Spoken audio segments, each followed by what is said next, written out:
Hey there guys, this is Sergey with the Tabletop Warlords, and today we're going to be talking about a very easy to overlook but vitally important unit in the Ghar Empire army, the Outcast Squad.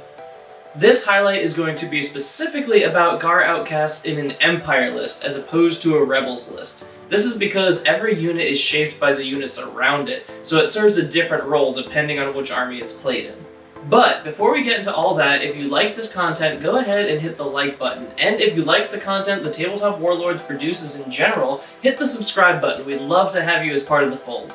If you want to purchase a Ghar Outcast Squad, go ahead and click the affiliate link right below this video. It'll bring you to the Warlords store, and anything you purchase after clicking that link will give the Tabletop Warlords a small commission. It's a super easy way to support the channel, and it costs you no extra money out of pocket. I say this unit is easy to overlook because it's a little weird for a Ghar Empire unit. Most Ghar Empire units are very expensive, very powerful, and very tough. This unit is none of those things. It's cheap, it's wheedly, and it's not very strong. That being said, Ghar Outcasts are kind of like the glue that hold a Ghar Empire army together. They're the things that fill in the weird point gaps that you have in between your big expensive units.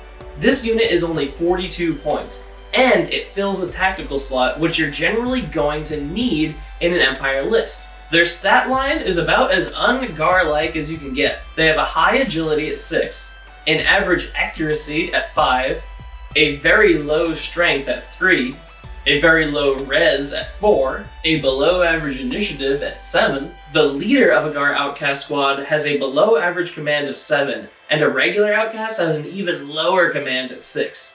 The thing I want to highlight here is the fact that their agility is 6 and their accuracy is 5.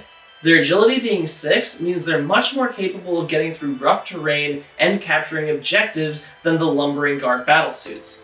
And their accuracy being 5 means that even though they don't have the greatest guns in the world, they are pretty capable of hitting people with them. This means that for 42 points, this unit still actually can pack a punch, which is something that's easy to overlook. As far as special rules go, Outcasts are fairly simple. Their leader has the leader special rule, allowing him to re-roll one failed res test, and the entire squad has the Outcast special rule. This means that unless you have a high commander or an Outcast command squad, your Outcasts are not going to be able to benefit from the hero, command, or follow special rules of your command units. Honestly, this isn't that big of a deal. For the most part, your Outcasts are going to be running off and trying to capture objectives away from your main force, so not being in those bubbles is not really going to affect them that much. As far as base equipment goes, Outcasts are pretty bare bones. They don't have any armor at all, and they're equipped with the humble Lugger Gun. A Lugger Gun is pretty much a mag repeater that you made out of duct tape. It's got an effective range of 20 and a long range of 30. It's rapid fire 2 and strike value 0. The drawback here is that it does have limited ammo. This means that after you shoot with it, you have to roll a d10, and if you roll a 10, you run out of ammo. This doesn't mean you can't shoot at all, it just means you lose rapid fire. It's only a 10% chance, and honestly, you only paid 42 points, so if you hit that 10% chance, it's not that catastrophic. Now, if you get really unlucky and run out of ammo twice, you cannot shoot for the rest of the game, but that's literally never happened to me. I actually really like Lugger Guns. At only 42 points, this squad puts out 12 shots, meaning statistically, you're gonna hit somebody, put a pin on them, and even likely kill someone. You can also overwhelm some vehicles with sheer volume of fire. So, with all of that, you actually have a pretty useful unit at 42 points. It's a very minimal investment for a squad that can definitely capture an objective and potentially hurt or kill an enemy unit. They're very easy to destroy themselves, but you've only invested 42 points in them, so who cares if they die? On top of that, they also have some really useful and interesting upgrades. The first of which is you can add up to 6 additional Outcasts for only 6 points apiece. This means that a max squad is 12 Outcasts, which puts out 24 Lugger Gun shots. No other army can squeeze 24 shots out of only 78 points. That's awesome. But more often than not, you're just going to add an extra Outcast where you have some extra points. Ghar don't really have a whole lot of cheap upgrades, so when you've got 12 points left over, you might want to just pop an Outcast here or there. The next upgrade is a little bit more expensive, but actually quite potent. For 23 points, you can upgrade the squad to have a disruptor cannon. This makes it a mixed infantry weapons team unit. A disruptor cannon is super awesome, for the main reason that it is a disruptor weapon. This means that even against heavily armored targets, this squad can output 2 pins per round. In an army that can already produce a lot of pins, this is icing on the cake. Even if you're up against an armor 15 unit, if it's hit 5 times in a row by disruptor weapons, it's dead. This makes the Ghar Empire very potent against anyone who wants to invest a lot of points into one unit. I would definitely recommend taking this if you have the points for it. Just like any other squad, for 10 points you can upgrade this squad's leader from leader 1 to leader 2.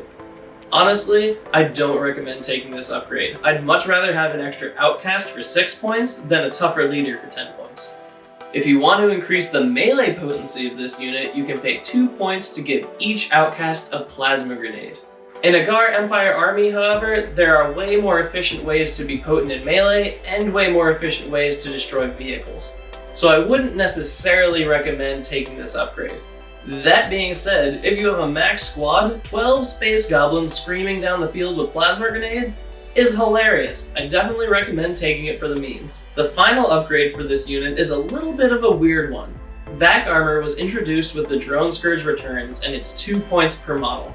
It increases your outcast res by 1, but it disallows them from sprinting and lowers their agility by 1 as well. It also gives them protection in any scenario using no pressure, vacuum, or toxic environments. This upgrade is a little bit too much of a double-edged sword for me in Empire lists. You definitely want your outcast to be able to sprint to get to objectives. All in all, I really love this unit. What it lacks in stats, it makes up for in shootiness and also price tag. Fluff-wise, they're really interesting as well. In the Ghar Empire, death is always preferable to dishonor.